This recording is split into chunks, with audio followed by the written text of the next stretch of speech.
Good morning, students. Welcome to TYBBA General Semester 5 at Anand Commerce College, Anand.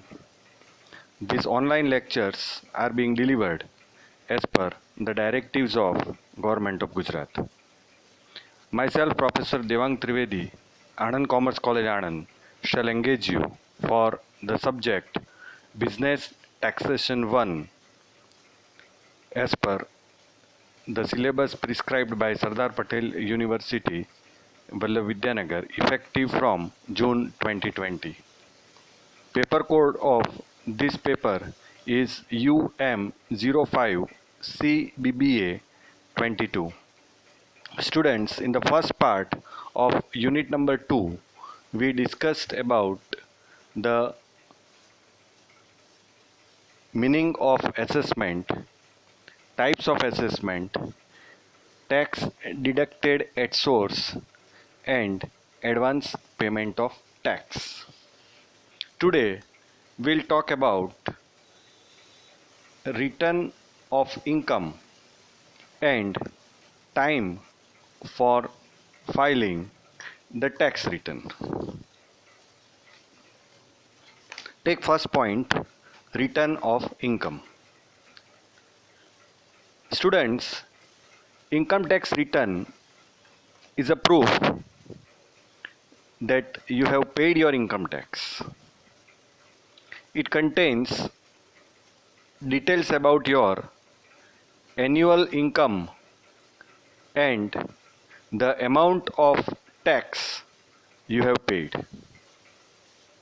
Every year, Indian citizens who earn taxable income have to file income tax return. Filing income tax return will help you in getting a refund in case you have paid excess tax that is more than what you are required to pay. If you fall into a higher tax bracket and supposedly if you have paid less tax, then you may have to pay the balance tax. If you fail to file your income tax return, you might have to pay penalty or face legal consequences. A return of income is a defined form which can list out the particulars of income and the taxes paid on the same by an individual, firm, or organization in a financial year. This in turn can be presented to the income tax department. There are different forms for incomes of different status and nature, and they are readily available on the online portal of the Income Tax Department of India. There are currently 9 types of forms available for filing of income tax return, and they go from ITR 1 to ITR 7 and also include ITR 4S and ITR 5.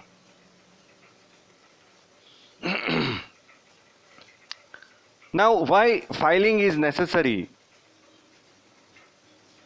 an income tax return? It is mandatory for one of the income tax returns to file in India if there are certain conditions that is fulfilled.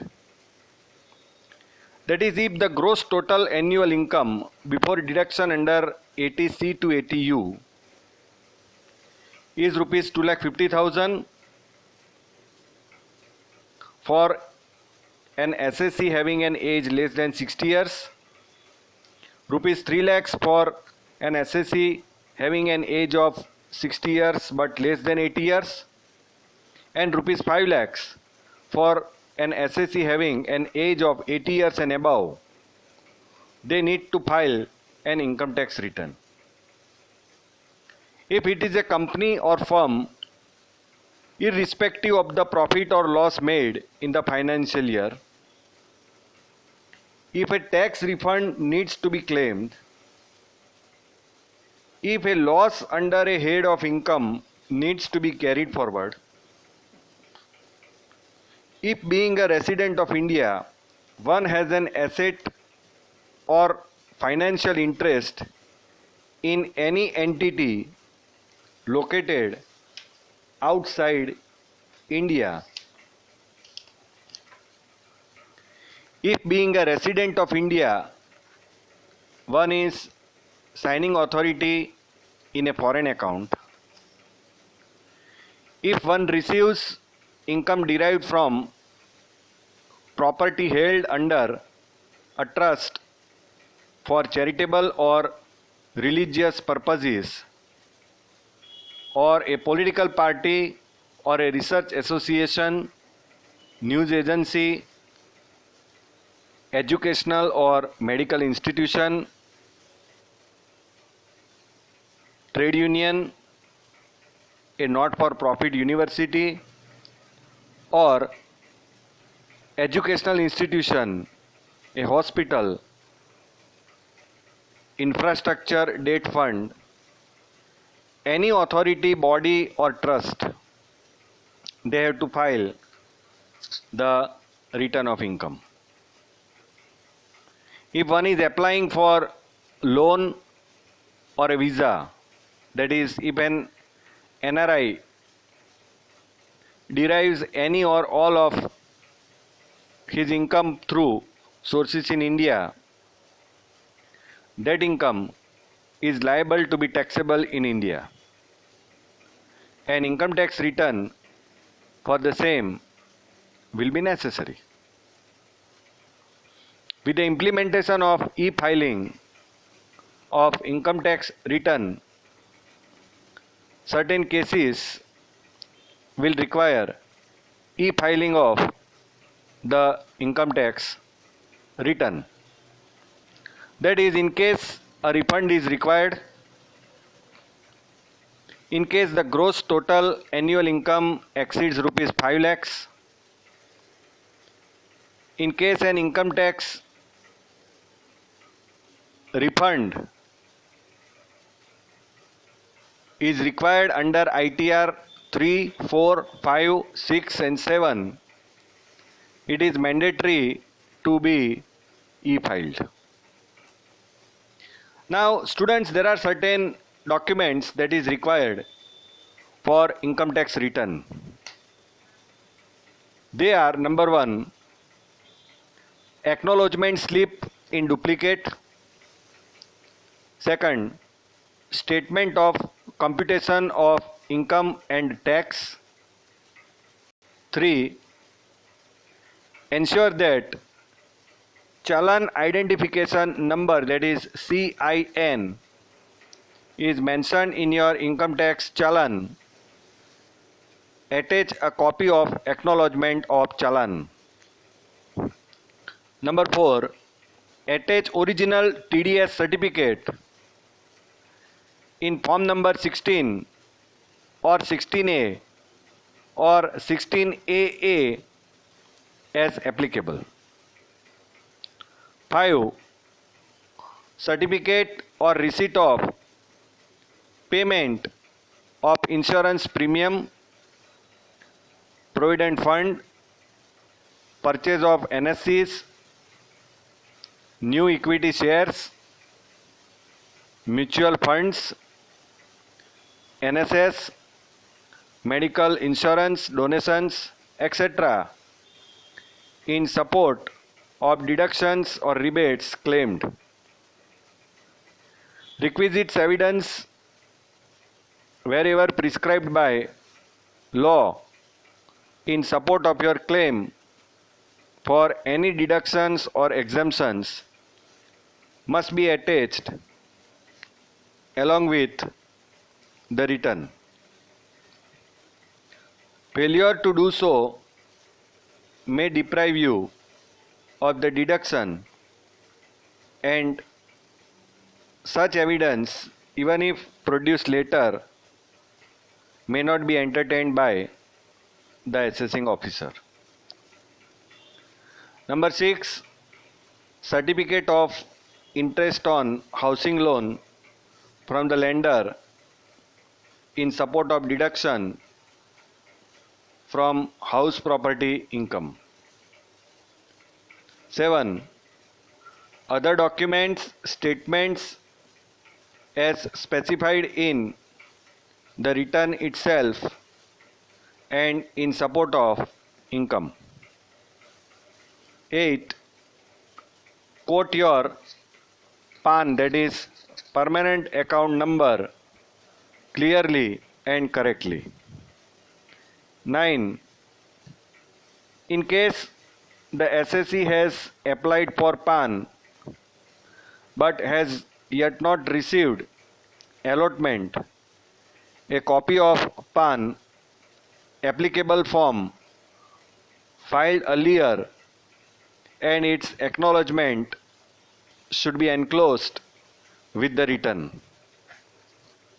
10, the name of the employer needs to be mentioned. Salaried employees to mention whether they are pensioners or senior citizens.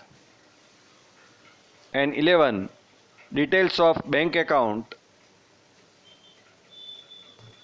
needs to be mentioned to help in issue of electronic refunds. So, from the foregoing description, it is clear, again I tell you, that every person, being a company or a firm, or being a person other than a company or a firm, whose total income is more than the maximum amount not chargeable to income tax, or a person who is responsible to pay income tax on behalf of others, is required to furnish a return of income during the assessment year in the prescribed form, that is called voluntary return under section 139 subsection 1. However, an individual whose total income does not exceed rupees 5 lakh is given freedom of not submitting return of income. If a few conditions are satisfied, if the income exceeds rupees 5 lakh, then e-filing of return has been made compulsory, as I mentioned earlier. Now, return of income in the form of e-filing, as I mentioned and told you earlier, that with the advent of advanced technology, e-commerce transactions have flourished. The income tax department has also geared up to this requirement. 2 subsections have been introduced to benefit the assessee who is required to file returns electronically. The advantages are twofold for filing the return of income in e-form. That is, the reduction in filing time and cost. For companies, e-filing is mandatory. For others, it is optional. And there are 2 different options provided for e-filing, that where digital signature is used, no paper return is required and no attachments and proofs are required under this method. Where digital signature is not used, two-step procedure, that is file is on online and obtain an online acknowledgement and furnish the print duly signed to IT department. An eligible person, that is an SSC, may furnish the return of income in computer readable media or under internet schemes, that is e-filing. Now every person, being an individual or HUF, as I mentioned, or an association of person or body of individual, whether incorporated or not, or an artificial juridical person, has to furnish a return in prescribed form of his income or income of other person in respect of whom he is accessible under the Act on or before the due date. If the total income or total income of other person exceeds the maximum exemption limit as I mentioned earlier. Maximum penalty also imposed for failure to furnish a return of income under section 139 subsection 1. Before the end of the relevant assessment year is rupees 5,000. Hence, here the total income so means total income before deducting any amount under section 10A, 10B, 10BA and section 80C to 80U. So, in short, here the meaning of total income for the purpose of filing of income tax return is gross total income. And the gross total income of an SSE who is neither a senior citizen nor a woman, that amount is 2,50,000. Then if it is senior citizen, then 3 lakhs. And the limit is 5 lakhs for a very senior citizen. Now, these income tax returns need to be filed as per the prescribed dates as mentioned earlier. And now for this year, for the assessment year 2020-21, that is financial year 2019-20, the government, that is income tax department, has given the relaxation for filing the income tax return, and the dates have been extended, and now it is extended to the November 30.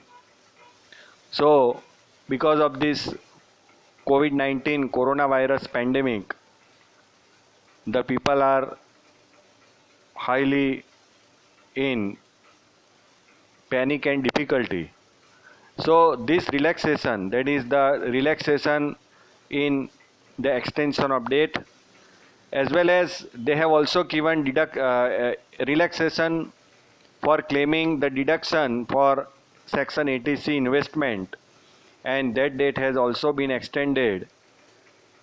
And now, so one, if he has failed in making a required investment up to 31st of March 2020, because our country went to lockdown in March, so many SSCs could not make investment.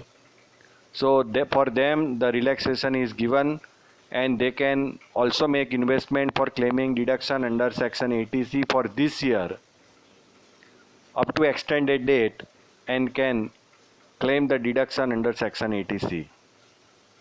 So that relaxation is given for making the investment and filing the income tax return for the financial year 2019-20, that is assessment year 2021.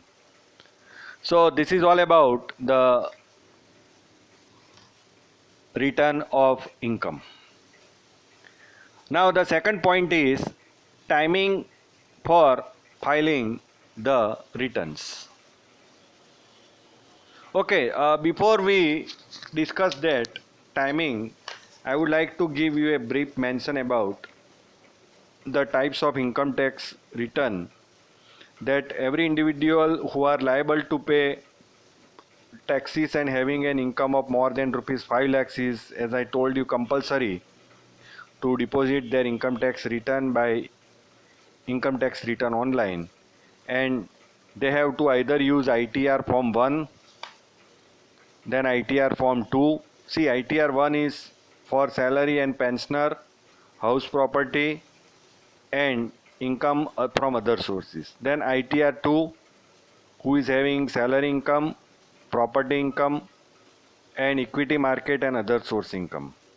Then ITR 3, that is for partnership firm or LLP having income from business or profession and income from firm on the name of anything, that is bonuses, commission, remuneration, etc.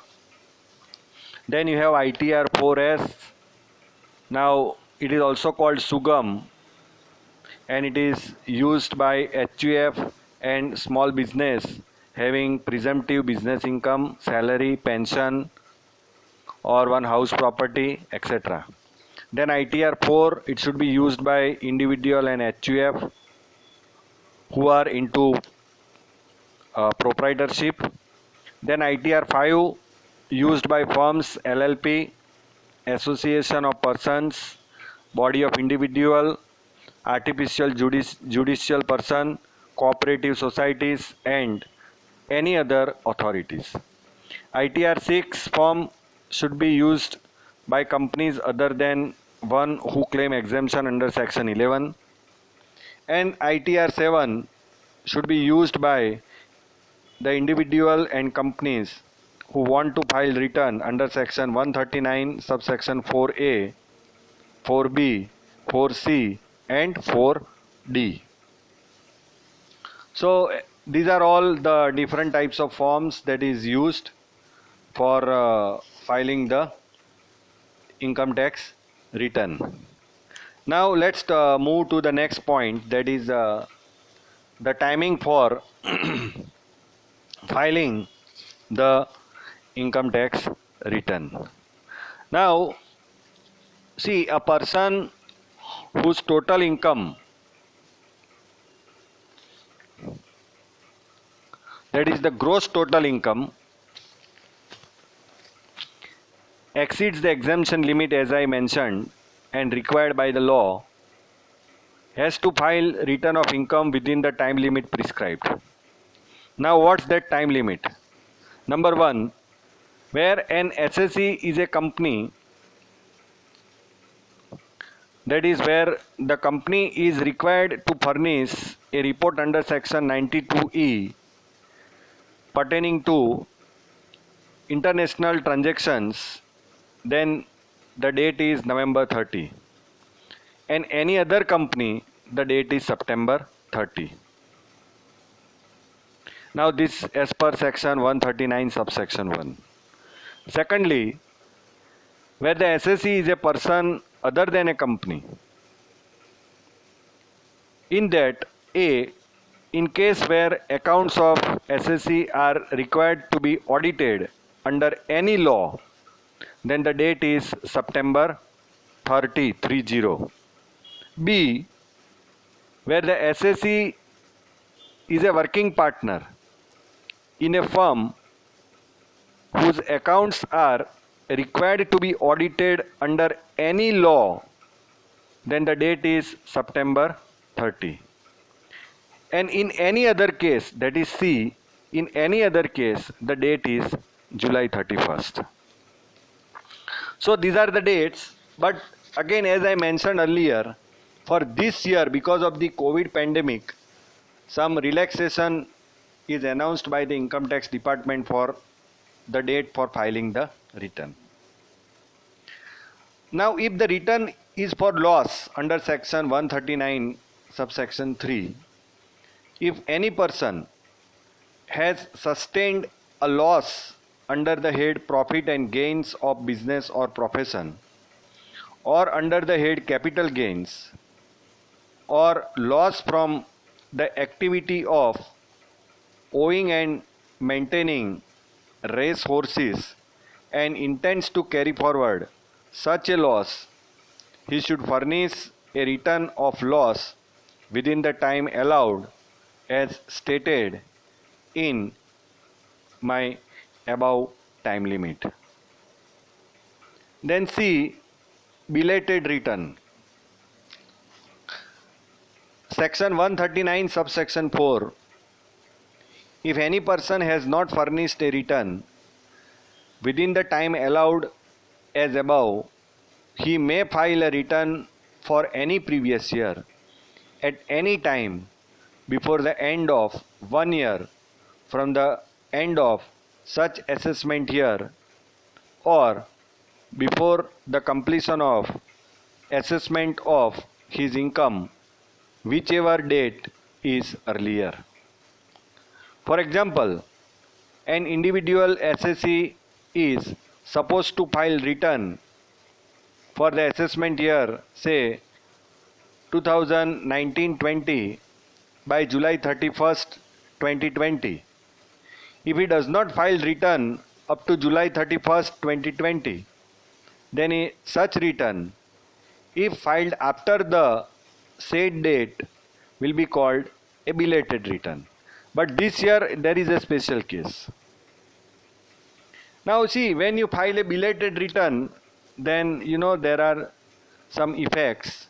The assessee will be liable to pay, say, a penalty for at a rate of say 1% for every month or a part of month on the amount of the unpaid tax under section 23(4)(a).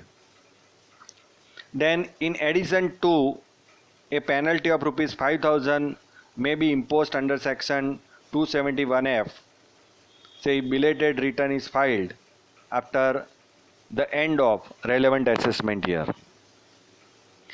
Then in case of return of loss submitted after due date, then a few losses will not be allowed to be carried forward. Similarly, deduction under section 10A, B, I, that is ATI, ATIAB, ATIB, ATIC, ATID, ATIE will not be available to the assessee. Then D, revised return. Under section 139(5), only return filed under section 139(1) or in pursuance of notice under section 142 can be revised. Any commission, wrong statement can be corrected, and any person who has furnished a return discovers any omission or wrong statement therein, he may furnish a revised return. Revised return should be filed at any time before the end of 1 year from the end of such assessment year. For example, if return of income is filed by an assessee for assessment year 2019-20 on say 20th of November 2020, and he later on finds some mistakes, he can file a revised return at any time up to 31st of March, that is 31st of March 2021, or before the completion of the assessment, whichever is earlier. Then E, defective or incomplete return. Under section 139(9), the income tax officer is authorized to instruct an assessee to remove any defect found in the return filed with him. The assessee has to rectify such defects within a period of 15 days from the date of intimation or within such further extended time as the ITO may allow.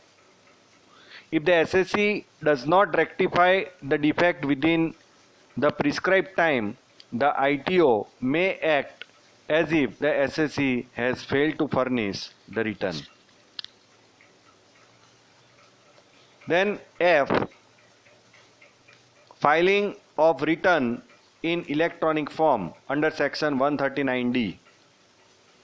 The Central Board of Direct Taxes may make rules for the class or classes of person who shall be required to furnish the return in electronic form, and that decision has been taken, and as I mentioned, to whom the electronic return of income tax is applies. The contents